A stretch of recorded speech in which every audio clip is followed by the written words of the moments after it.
Because the owner forgot to put sugar in his coffee, the man in front of him pulled out a gun to rob the place. The honest owner thought that handing over the cash would make them leave, but to his shock, the second robber started eyeing the young waitress.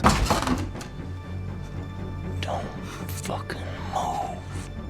Just as that thug was about to act, the owner smashed the coffee pot right into his face. Without giving the other robber time to react, the owner vaulted over the bar, grabbed the gun off the floor, spun around, and pulled the trigger.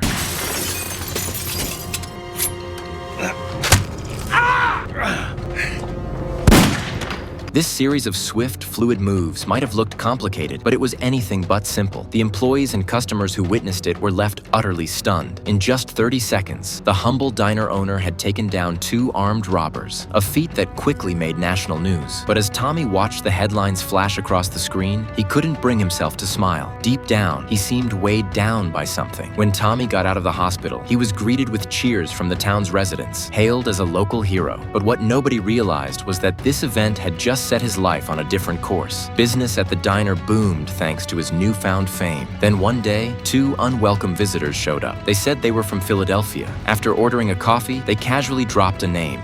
Joey. It's Joey. You, My name's Tom, sir. Of course it is.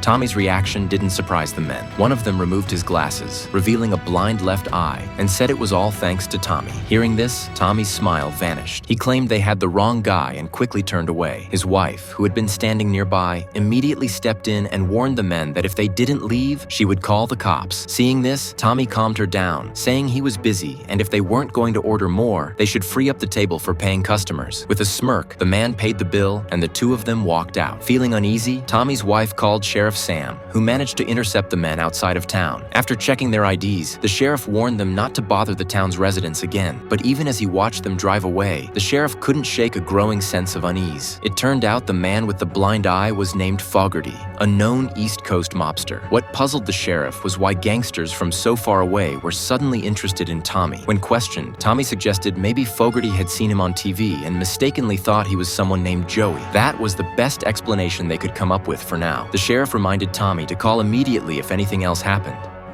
At first, it seemed like the trouble had passed, but starting the next day, things began spiraling out of control.